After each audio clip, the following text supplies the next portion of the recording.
All right, today we're going to do the last picture show, and here's spoiler: the last picture in the last picture show is Red River. So we're done. Okay, Yeah. we're done. And that's it. Spoiler alert.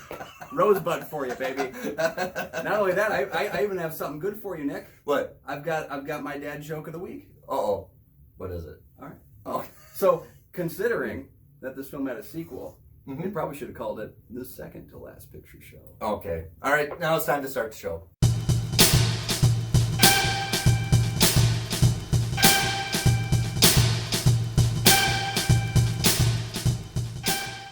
And welcome back to the show. I'm one of your hosts, Kyle Goethe from GoetheFilmReviews.com. I'm Nick from the St. Paul Filmcast, and thanks again for finding us. Thanks again for watching, and thanks again for our loyal listeners and viewers. You can contact the show on Twitter and Instagram. Check out the Patreon for some great options.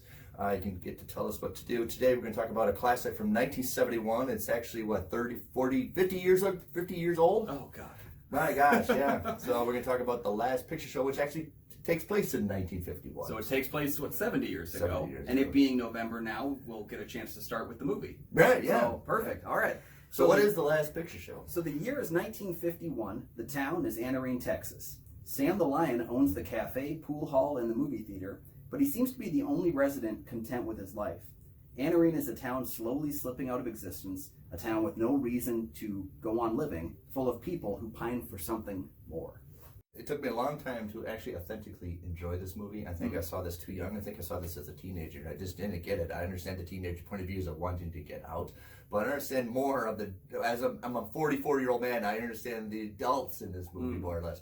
It pretty much is adults corrupting youth and youth not wanting to be mature at all. So if you want to put it that kind of...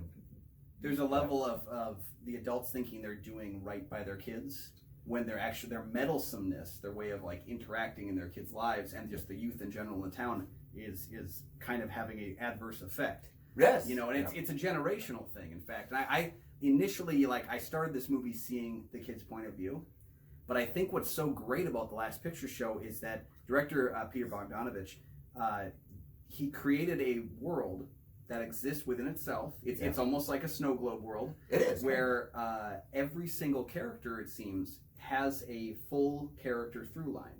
You know, that we understand who every resident that we meet is in this movie. Even the small people that can begin the movie, the guy who comes in right after work to play pool. Yep. And we understand his whole background, you know. Which, by the way, why didn't we do this during Pool Hall Junkies Month? I know, right? We completely missed this one. Yeah.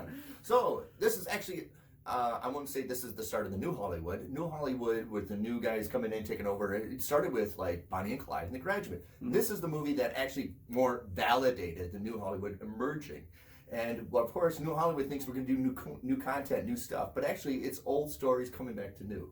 And this is a great valid point of this, is old stories, an old way of films was rejuvenated with new kids. I think it's lower budget filmmakers that are willing to play a bit more because the risk is lower then. Let me actually show you what I got with this here today is America Lost and Found, this Criterion set that contains The Last Picture Show. This is my copy of it, the director's cut. This is actually the entire BBS company's filmography, all like 6 or 7 movies before they went bust. So it's interesting going through this series and seeing how this company basically gave credence to a lot of the films that we The bottom film is one of the best ones of New Hollywood. We want to have it. King of Marvel. Right. So yeah, that's kind of the case though, is it's your ability to play. It's kind of like what Blumhouse is doing today with horror directors. Low budget, let them play, because the risk is lower and the potential reward is so much higher. Yeah. So Peter Bogdanovich does simple subtraction. At the time, you got to tell them at the time, like in the early 70s and late 60s, a lot of psychedelic, a lot of color, a lot of pop, a lot of horrors and, you know, devils and everything. And here we have a simple starch, black and white, with no rock and roll in it at all. And carefully, Peter Bogdanovich intentionally, there's no extras. I mean, if you watch The Town, there's no commerce happening in anywhere in the background. It's pretty much just 2 or maybe 3 people in the crowd, but there is no action, there is no background scene, there's no cars or anything, so it keeps it simple throughout the whole time. Yeah, the only thing I can ever see in the entire film where there might have been that interconnectivity of extras is the scene at school and the scene where they're all singing the anthem. And that's about the only thing. And the only time they're there is just, you know, it's kind of like you don't ever see them. I actually think back to that scene in the classroom. I'm not even sure. There might have only been 3 students in that class. Like it's still full though. Yeah. Right. You know? Right, yeah. So, and also, the great thing about this is the weather's never perfect. They don't have Goldilocks weather. Either it's really cold, really hot, really something. So it's always a metaphor of the relationships. There's never really anybody has a really good relationship. Everybody always wants to be with somebody else. Even JC's mom, Ellen Bernstein, wants to be with Sam the Lion. Sam the Lion doesn't want to be with anybody. Right? Yeah, exactly. So everybody doesn't have the right relationship, and the weather is never right also. Well, it's indicative of the town, of this like sinkhole aesthetic. You know, the sand that is swallowing this town a lot, you know, completely, making it non-existent in a few years. The only people that I've come from, not this small of a town, but a small town that feels like it's sinking. That feels like everyone there is stuck in a time capsule. My wife's cousin actually put it best when he said like it just feels like everything is at the same point when you graduate high school and you live in a small town. Everything seems like it's paused there. And for everybody, not just your high school, but everyone's high school, you know? I've traveled a lot for being a referee, and you go to a lot of small towns, and you can see the ones that are kind of dying. Ben Johnson won the Academy Award for playing Sam the Lion. Ben Johnson didn't want to do this movie. Ben Johnson's almost like a side role in a lot of the Westerns. Everybody who loved Westerns in the 50s and knew Ben Johnson, and he was more of a supporting role. He actually looked a little bit sinister. And Ben doesn't really like a lot of dialogue, and this movie has a lot of dialogue for his character, and he was hesitant to do it until John Ford called him and goes, "Do you want to be John Wayne's sidekick forever? Do it!" So, Ben Johnson actually got in Hollywood by ordered a bunch of horses from his ranch, and he brought him into Hollywood for Westerns, and he stayed there. That's how he got his start. Yep. Yeah. Well, and it's funny, too, because he won his Academy Award for Best Supporting Actor for this film, and it is officially the shortest amount of screen time for a Best Supporting Actor win in the history of the Oscars, too. Which just goes to show you, I mean, this film had 2 Best Supporting Actor nominees, 2 Best Supporting Actress nominees, and one of each of those actually won for very small roles. I mean, that's the supporting character, is the amount of impact they have with their limited screen time. Yeah. And he does indeed have a lot of impact, so much so that when he's not on screen, you feel the absence. He is kind of the tether holding the town together. Yeah, if you wrote this story, you put him in the middle, and then everybody else has some kind of connection to it. Exactly, yeah. At the time, Columbia Pictures stamped no feature film can go beyond 119 minutes. So Peter Bogdanovich was guarded. He was limited about how much content. So there are some director's cuts of this film that extend beyond what Columbia put a stamp on before. Yeah, and it's silly because it's like most of the directors cut runtimes seem to be about 2 hours and 7 minutes. Like, really, come on now. Like, let's just 7 minutes. You know, they cut it down to I think 118, and then his director's cut, which I believe is the only one still being sold in print now, is the director's cut.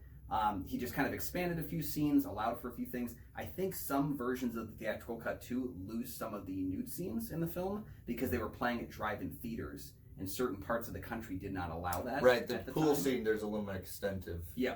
So I think there was some of that too, where he added in his original vision of some of those scenes because he was kind of wrangled a little bit. The film was actually banned in some states during its initial run because they had against the law to have those kinds of pictures on your drive-in screens.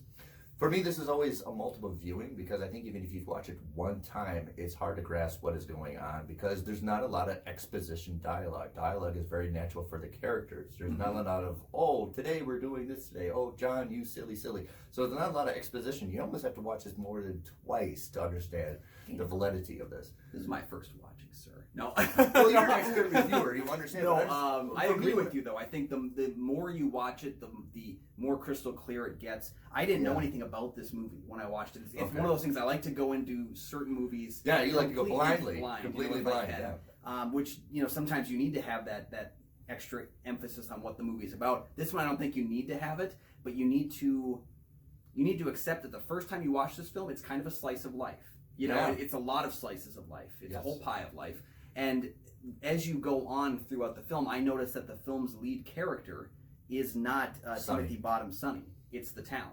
It's the town's transition as they go on. Because Sonny he's kind of a lead, but he's not even really the main character of the movie. We just probably see him more screen time than anyone else. But there is no real lead except the town. No, like in JC, who just wants to meddle because she's bored out of her mind. Yeah. She wants to get out. Yeah, she reminded me of that kind of person who wants something until she gets it, and then she wants something else. I had a couple of friends in high school like that. You know who you are.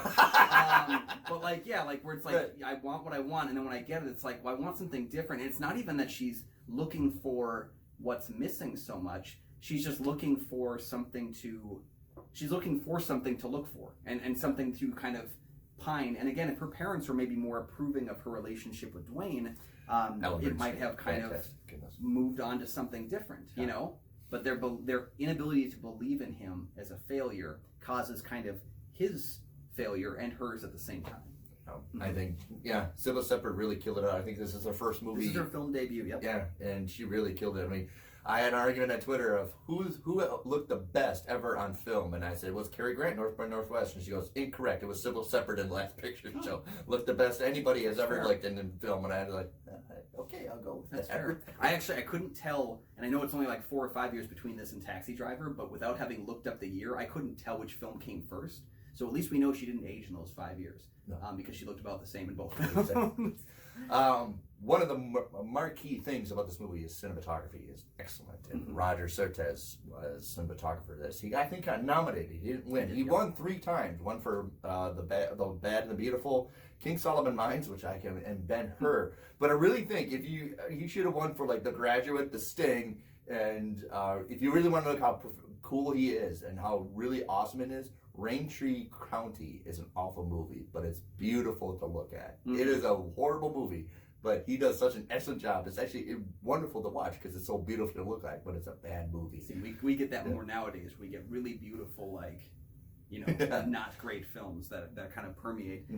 But yeah, you should wonder for this. What's so great though is the reason why he lost. I'm convinced of this is when you look at the work that he would do on a Ben-Hur, it's supposed to be grandiose. Yeah. And what's so great about many of the elements in the Last Picture Show is how much you don't realize they're even there. Like, I didn't realize until the movie had wrapped that there's no score. I didn't even think about it. It didn't even occur to me that there was no score in the movie. The music on the radio. And the cinematography, I never stopped and thought about a shot looking great, but I captured what the mood was in every scene. There was one moment that I replayed after finishing the movie, where the camera is zooming, I think, towards Eileen Brennan's character as Sonny is like sitting eating his food. Yeah. And it goes right past her, and you don't even realize the camera's moving. You don't even sense that something is happening on your first viewing there because you're just entranced in what's going on. The ability of the cinematographer to kind of co-direct with Bogdanovich is very well done here, and that's why he didn't win, because it's not noticeable. Right, we're so used to him doing like Ben-Hur and the musical Oklahoma and all the the Sting and everything, and here he does a lot of subtraction of just lighting. I mean, how they lit Sybil Shepherd in this movie, almost like they did with Ingrid Bergman in Casablanca, of almost having maybe 2 lights right on her eyes. Yeah, right. But I agree with you in that sense that like it's maybe the biggest bane for the Academy is that we talk about this with visual effects all the time now, which is the best your visual effects look is when you don't realize they're visual effects. But then it's hard for Academy members who are not in visual effects departments to think, hey, that's really good, and point that out, because you have to remember in terms of cinematography, cinematographers pick the nominees. So they picked him, and then the entire Academy votes on the winner. Yes. And they probably didn't notice him. Right. I absolutely agree. It's like subtraction of flashiness. Yeah. But he's really showing off just with simple black and white. Yeah. And you want the subtraction of color. I visualize scenes in the film in color, and then like my mind actually takes the color back out. Like it's like, hey, now that's not supposed to be there. But you have a sense of what the visual flair is for the whole town. So, like I said, the dialogue is very natural. The characters are very natural. Everybody thinks it's a story about Sonny and Dwayne's relationship, and that's kind of a side story. It's really, the story is the town really eroding, almost eroding from the weather. And the only reason it's there is because of Sam the Lion. Sam the Lion, and then what they call the tank. But it's a pond. I think it's like a man-made pond. Oh yeah. It's a reservoir that they're good for fishing, and I'm just going to go there just to go there, which is a great analogy of all the people. Why do you do this? Well, this is what we do. This is where I am, and this is what I'm going to do. Here. Are we going to fish? I hope we don't catch a fish, but we're fishing. Yep. And you notice too, even I would think about the scene where Dwayne and Sonny go to Mexico and come back. Yeah. Like the experience. The only time when you go out the snow globe. Yeah, right, you go out of the snow globe. And they come back in, and they're changed people by their mere like leaving the town and coming back. And in some ways, they're punished for it. There's the scene where JC says to him, Mexico changed you, and it's like, we don't know what happened there. Like, no one seems to know except for them, and they might not because they bribed quite a bit. Right. But like, he's punished for having left the town and then come back, and it's every time Dwayne comes back to the town, it seems like his growth is always out of the town. You know, when he goes and joins the military, he comes back a different person. Yeah. And every time he leaves, he comes back a different person. Growth, for lack of a better word, is not always good growth. Sometimes it's bad growth that makes us good afterwards. Like maybe the trip to... No, yeah, that's the deceiving thing we talk about with evolution's always, we evolve to be better. No, we always evolve to change. It could evolve to not be good. We don't always survive our evolutions, you know? And I think that's at play with several characters in this film. Growth is always not always healthy. And right, Dwayne always has the changes. He's a little more adolescent in the beginning, and then when he signs up to go to Korea, then he kind of almost is an adult when they go see the last film together. Yep. And you realize that Dwayne is not the running, jovial kid that he used to be. Right. This is Jeff Bridges, I think, his first film also, too. This is, I very early on, if it's not his absolute first, it's definitely his pronouncement, I'm here, you know? Yeah. But he does that in the early 50s. It's called the ducktail style, where you did with your hair, where you fluffed it up in the back so it looked like a ducktail. And that was the fashion of the time. Everybody thought you just be a greaser. But no, kids did that back then. You did this fluff up the ducktail. Well, I think that's another key element there, is that the film does have a timeless quality to it. Maybe that's because of the black and white, or because of the fact that it's not set on release date, but set in 51. If you don't look at the poster, you might not even know that it's 50. I don't really remember anyone saying the date out loud. It might have been... Right, there's no exposition, really. Yeah, the only reason you know the date is because on the chalkboard in class. Right? Yeah, I saw it on the poster after I was done. I was like, oh, it is 51. Okay, that's cool. Yeah. Like, it's not something that really occurred to me watching the movie. It just kind of exists in that time period because I can see elements of the Last Picture Show today. It's the story that it's telling is not a story of a time period. It's a story of constantly going on. These towns do get swallowed up. We have ghost towns around the entire nation. And this is one where like they're struggling to keep it back. And Sam the Lion is he's kind of the guy, you know, with all of his, you know, fingers in the holes at the dam. And if he's not around, the dam is going to eventually get through. And he's the morale. Yeah. They send I think it was Bobby. Bobby disabled. Billy, who's probably on the spectrum. They don't really say it at the time, but he's probably much on the spectrum as either autism or Asperger's. Yeah, that's maybe the least timeless part about it, is that they don't refer to him in any kind words. No, but what they did, the teenager boys did to him, and Sam the Lion gives him the biggest tongue lashing ever. Yeah, it's the biggest I'm not mad, I'm disappointed I think I've ever seen put to film. You know, without saying the word disappointed. Yeah. You know, he's generally mad, and we can see that. But like the way that he treats them with a level of respect, even though there's nothing respectful about them, is quite powerful. You know, and it's again getting that tongue lashing from someone you respect. The big controversy is Peter Bogdanovich said he edited this movie to himself, but when you're in the Directors Guild, you can't really do that, so he hired another editor to kind of clean sweep. Mm-hmm. The editor, I can't remember his name. I have it. Don Camber? Don Camber has a different point of view, which is he grossly edited this movie, and Peter Bogdanovich kind of changed a lot of things. So there's a little difference of point of view of how the editing came about. I think it's a little bit of both. I think Peter Bogdanovich obviously likes to have control of his movies.